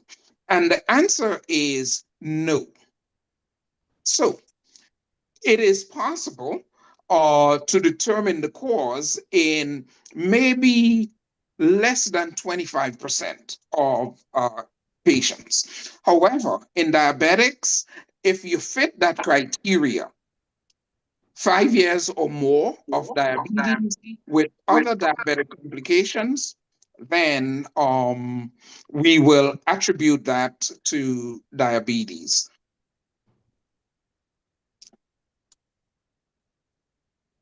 Any more responses?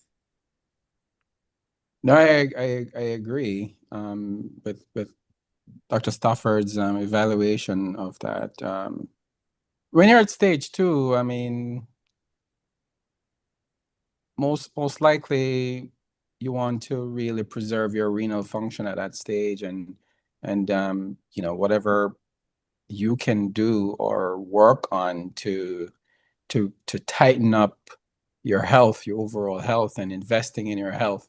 That's what's going to really give you a bang for your buck at that level of your kidney function, and of course monitoring, close monitoring.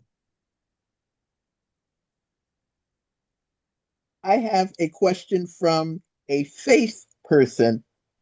I am diabetic and I am hypertensive, and I am now scheduled to begin dialysis. Is it evidence that I have no faith, or am I doing what will protect my future? You're doing what would protect your future.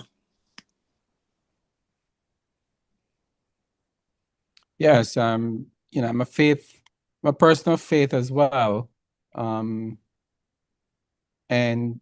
I believe you should definitely continue to nurture your faith and believe and you know, continue to exercise your faith. But you know, God gave physicians and your provider or your doctors knowledge for a reason to help you, and you know,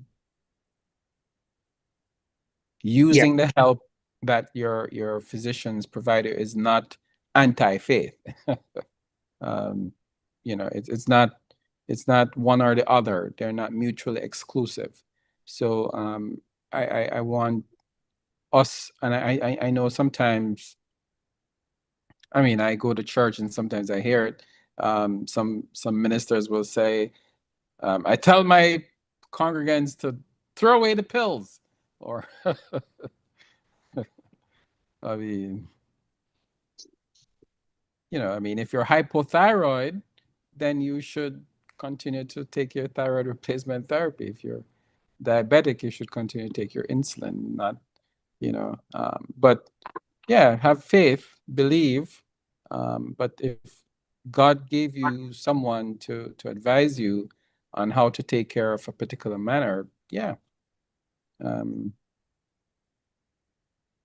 I have one If I last may just interject here, if you have stage 4 kidney disease with diabetes and hypertension, the risk for progressing is high.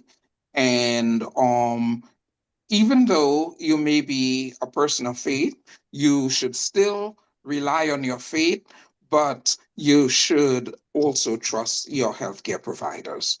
Um, I am quite certain that you would have had the opportunity to have open and frank discussion with your healthcare providers. They should have been able to answer your questions satisfactorily. And based on that, I think you should proceed. Because if you're about to start dialysis, and you choose not to, the outcome may not be good. And as it was mentioned earlier, um, healthcare providers may be the instruments of faith. They may be the way in which God reaches out and is trying to help. We would never know.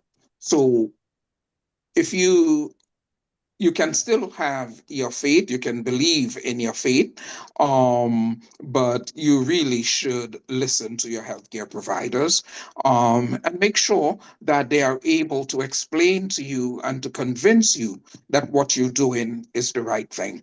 And that is where communication between the patient and the healthcare providers comes in. It should never be a one-way conversation where the physician or the healthcare providers are talking to you and telling you what it is that you need to do. You should be given the opportunity to, it should be a two-way communication. You should, if you have doubts, you have questions, you should be allowed to express it. And that should be the opportunity for the healthcare provider to make sure that everything is explained to your satisfaction, that you have answers, you understand why you are doing what you're doing. And I have one final question. I believe we're about to run out of time, but two people did ask, can dialysis be reversed? The answer to that is, even though it can statistically, uh, less than 5% of people starting dialysis will regain kidney function. And we have to look at that from a different perspective. Now, dialysis may be started. Remember, there are two forms of kidney failure: acute kidney injury and chronic kidney disease. Now, if you have chronic kidney disease, meaning you have had kidney disease for more than 3 months and it has progressed, then the odds of recovering kidney function is extremely low, close to 0%. However, there are certain circumstances under which it can occur. So, in patients who have lupus, who have had an acute flare of lupus, in patients who have had hypertensive emergencies with an acute deterioration of the kidney function, there is a small chance of recovery. But the majority of patients who have progressed over years to end-stage kidney disease it is very unlikely that they will get off dialysis. I have one burning question, and this relates to all three providers. How can federal research agencies ensure equitable representation in kidney disease clinical trials? Quickly, just for our audience to know so we can take it back to our communities. Okay, so the question is, how can the federal agencies Research agencies research ensure equitable, yeah. Okay. I think a lot of first of all, I think the answer may have to be with outreach. Now, a lot of the clinical trials that are being done, especially, and I'm going to speak as a nephrologist, um, Black patients are underrepresented in a lot of these clinical trials, even though we make up a significant percentage of the CKD and ESRD. And I think it may have something to do with access. So I think what the researchers need to do is they need to move out of the tertiary institutions in which where most of these research programs are based and centered, and they need to reach out to providers in the community. Now, it would be very difficult for the federal government to do that. Most of the research nowadays basically comes through private funding.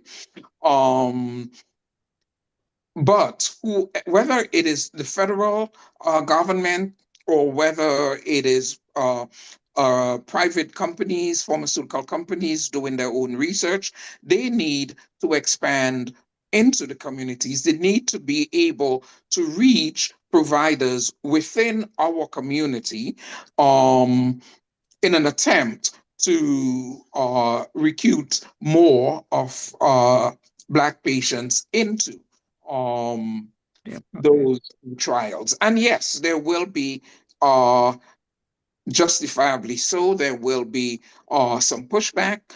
There will probably be a lot of hesitancy. But I think with time and with education, with explanation, I think we could be better represented in research. Dr. Whitaker? Yes, there is a program that I don't remember the name of it right now, but I believe it's Together something that was very intentional. And it was in all hospitals, not just academic medical centers, but they were very intentional in making sure that underrepresented minorities were recruited into research spaces that are funded by the NIH and the federal dollars, and then that information was then widely disseminated or widely available. So there has been initiatives and efforts in the current and I want to be careful now because but in the current climate where, when you use words like equity and equitable distribution, it is as though these are pejoratives, and especially when you use it in official or federal circles, you're likely to be shut down right away, because it's like everything is good. You don't need to, the idea is you don't need to do anything special for any group or anybody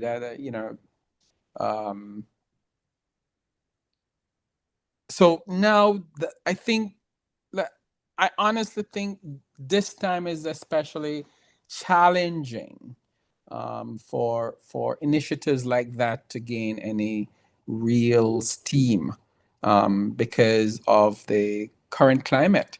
It would probably have to be relabeled. I don't think if once you use the word equity, it's dead on arrival.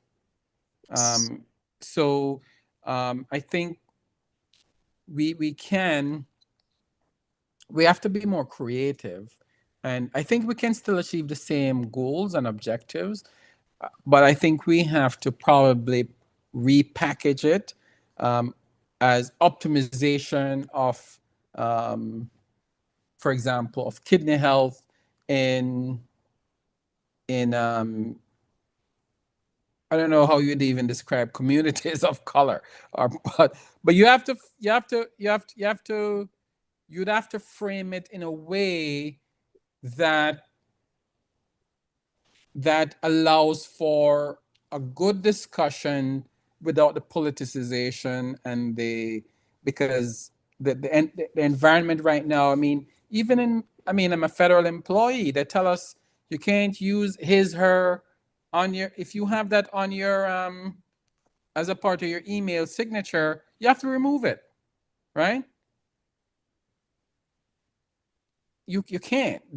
Nothing to say you support anything that involves equity, anything that involves recognizing that the playing field is not level, anything to say that it is as though we don't need that. And I've seen that even in my own organization, even in my own, I'm a transplant surgeon, and we belong to the Society of Transplant Surgeon, and I've been in committee meetings, and it's really amazing.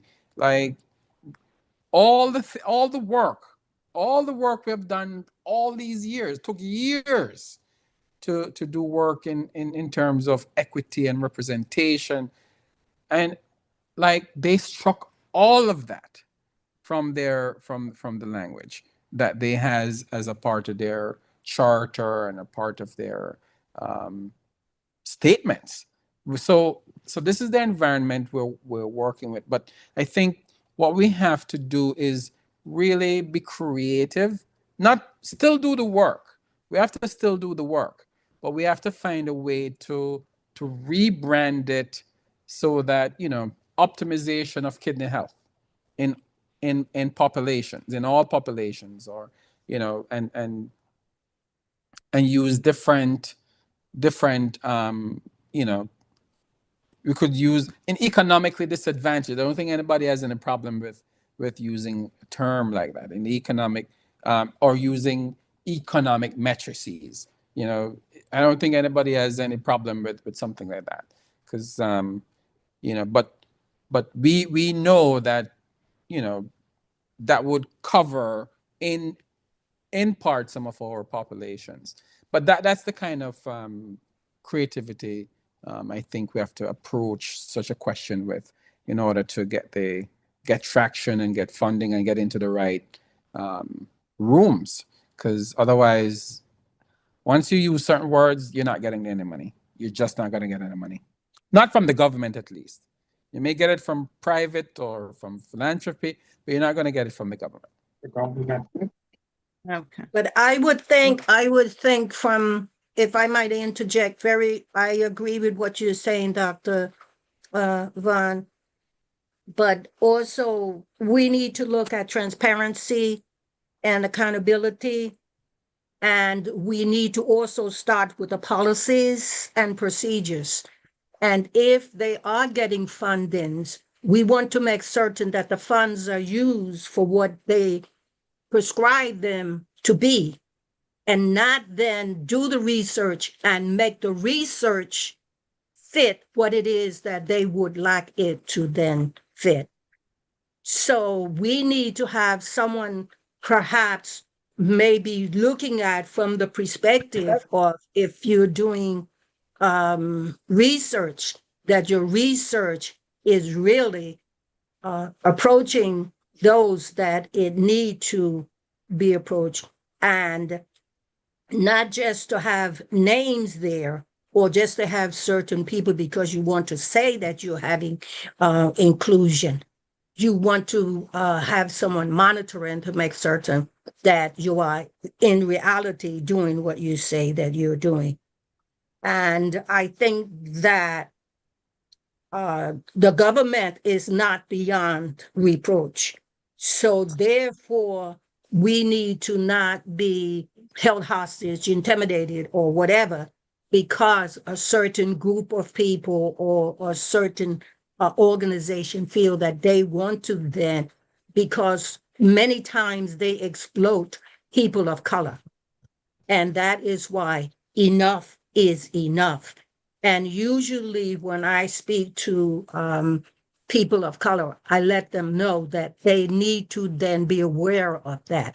One of my roles that I provide is we call patients once they've been discharged, and you would be surprised the things that we find. And also we find that there's bias with certain healthcare providers because of the person of color. But that is not acceptable. Like my colleague lacks the right. I'm the person, I lack the action. And what I will do, I will follow through to make certain if the person is not getting what they should have gotten, or I need to communicate in terms of a meeting with whoever I need to communicate with.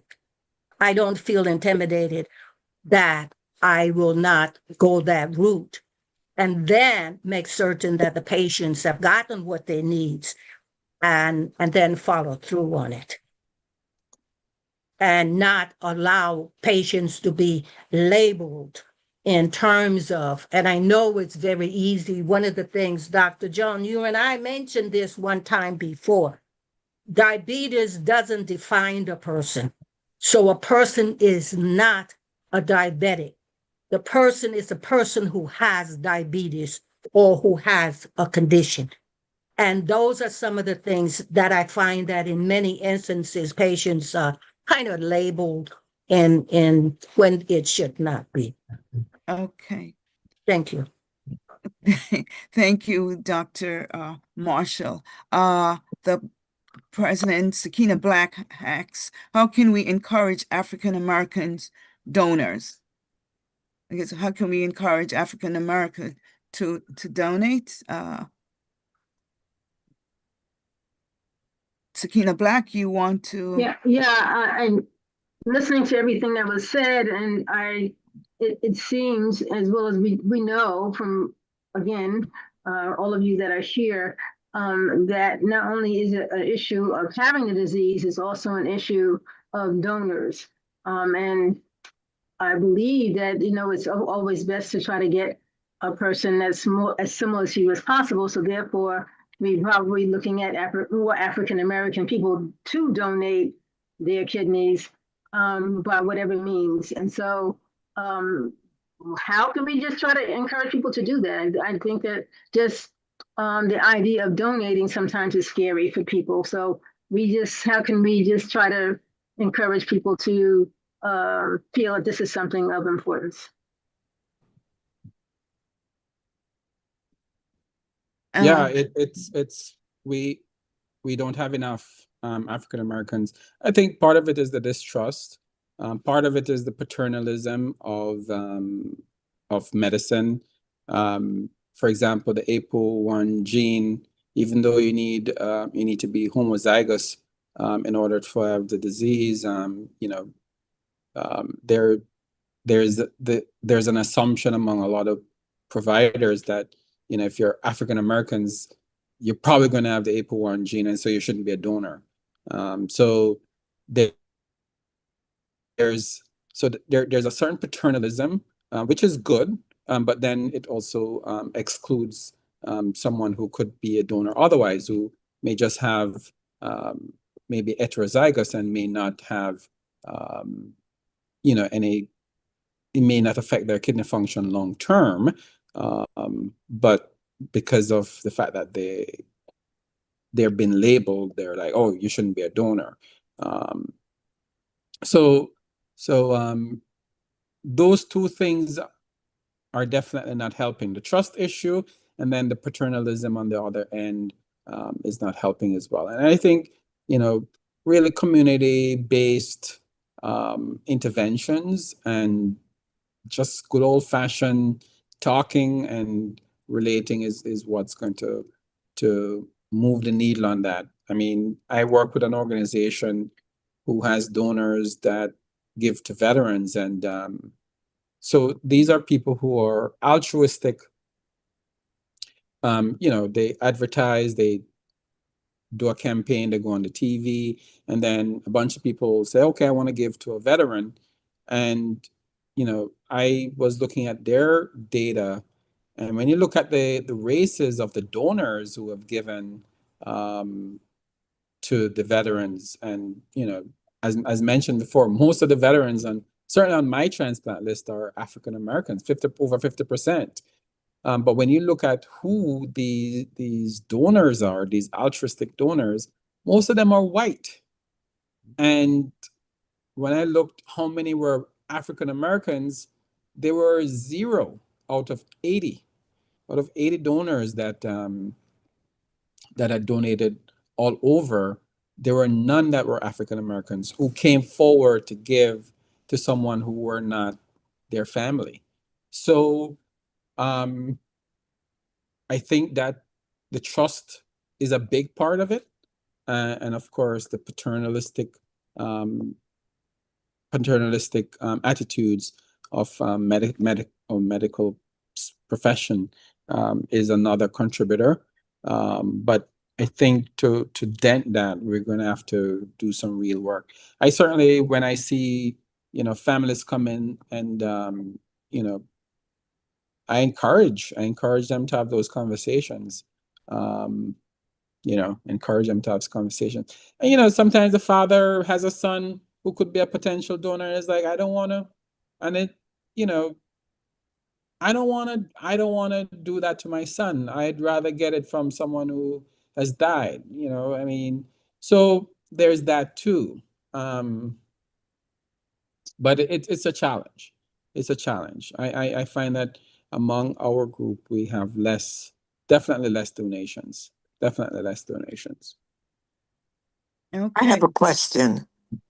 Madam Chair, can I say something? go ahead quickly. Okay. The question right now, Dr. Vaughn was talking about is the list of people who would potential donors. My other question has to do with a question that came before um, about people, we as African Americans or people of color getting involved in research. How many on the line today have ever participated in research? You don't have to answer. But the fact of the matter is, research are done daily with different disease entity. But how many of us do we encourage our families or ourselves to be involved in research so we can get the benefits, so they can have some true data on what affects us more than just waiting and taking what others have done? We need to be involved in more research. Just as though we need to have the conversation of being donor, we need to have the conversation of research. Thank you. Well taken. So we're quickly going to go to our post survey. But excuse me, but before you go, I'm not being rude. Dr. John and Dr. Vaughn, you started, and we will definitely support you and participate. You know my name, you know where to find me. My word, we will. Thank you. Is that a challenge? That's a challenge, right, Dr. Marshall? That is a promise. Thank you. Thank you. Okay. Mhm. So we will quickly go to our post survey just to capture the participant, to capture what we've covered today. And it has been launched. Dr. Marshall's website is in the chat for those that want to get the access.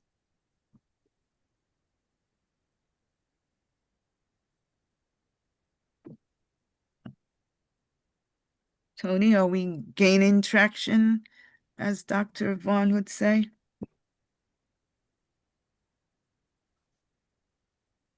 Yes, we are. Thank you.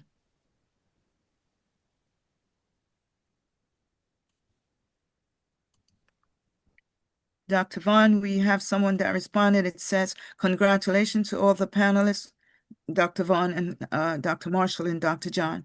Congratulations to all the panelists on their presentation, which provided information and education and awareness of personal responsibility of our health and the responsibility to share with people and community to engage in their accountability. That was by Ms. Faye Thompson.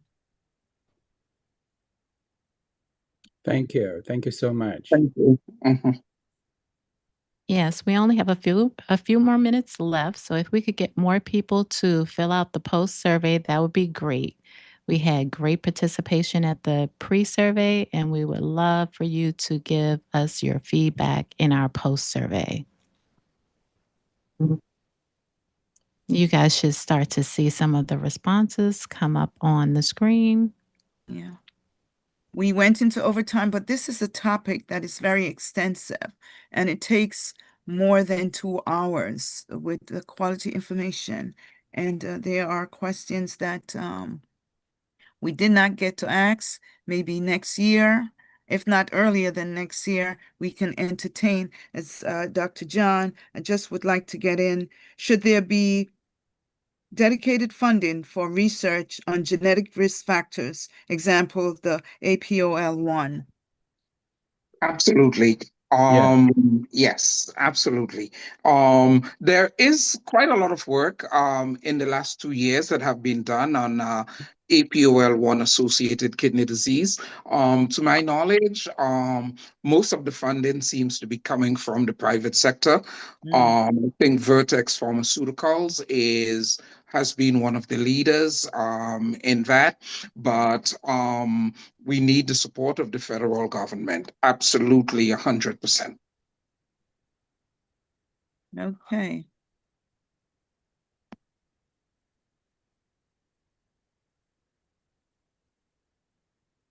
So the survey is going to close in a few, in like less than 2 minutes.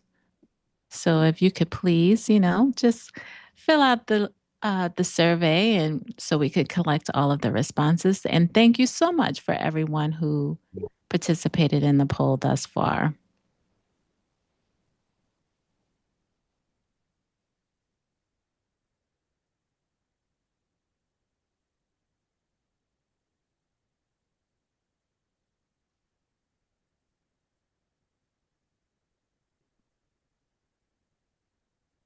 Mm.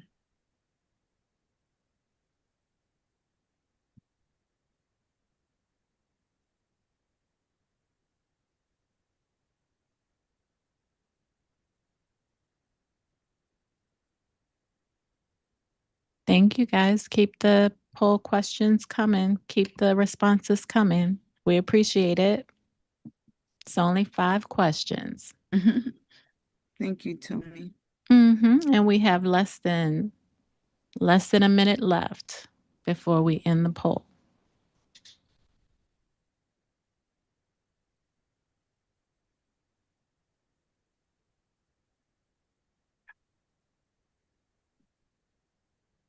Thank you.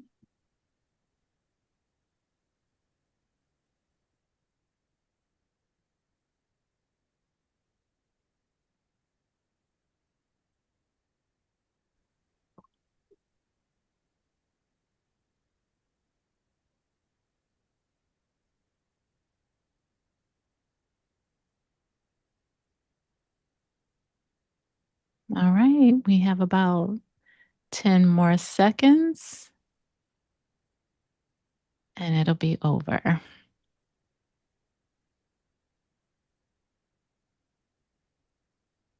Okay, that's it.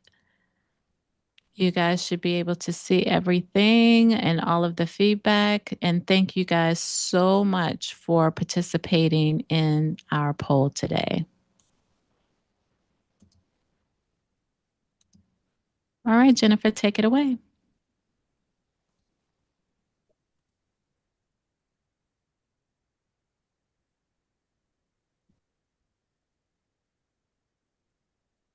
You want to close us out, Jennifer? Take yourself off mute, Jennifer. I was looking at the poll results and just talking. This is incredible. Kidney disease is very much dear to my heart. I've worked with Dr. John for a very long time, and I've had a friend that came onto a program that in doing a minor surgery, cleaning of her shunt, succumbed to complications related to kidney disease.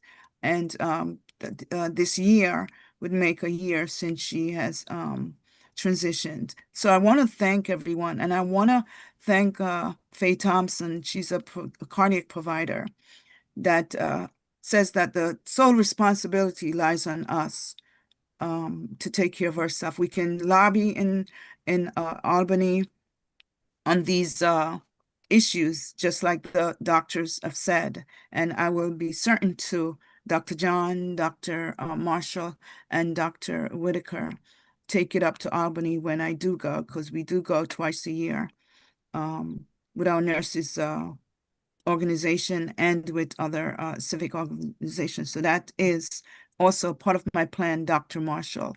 I want to take the time to thank Chantal Grant, Tony Coleman Brown, the president, Shakina Black, the very, very best, Nicole Hicks, and my team, my health team, for their support. Dr. Marshall, Dr. Whitaker, Dr. Zimmerman. Appreciate it. We will continue to do this every year until we make some progress. Without further ado, President Sakina, do you want to end with a note? Well, I put my notes in the chat. So I just want to again say I thought the panelists were phenomenal. You couldn't have selected any better panelists. And the fact that this is what we need is to hear panelists of color, of our own persuasion, who can talk to us in our language and help us to understand the severity and the needs of our community.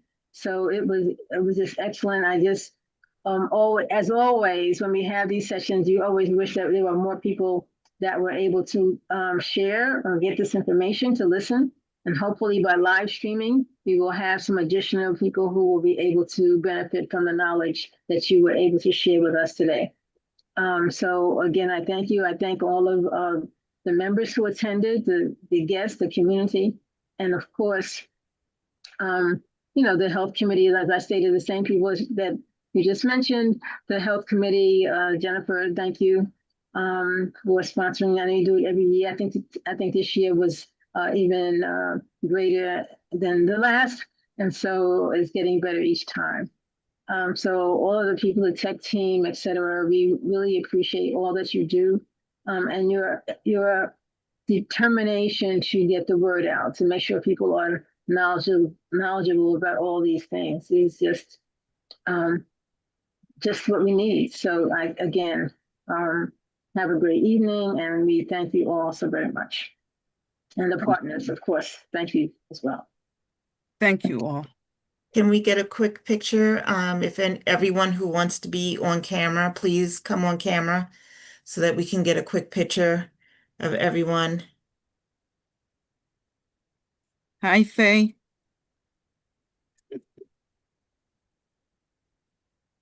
Okay. Hi, Jennifer. Thanks for inviting me. Is everyone who's on who wants to be on? Hi, Dr. John. Hi, Faye. Good to see you. Good to see you. Okay. I need everyone to look at the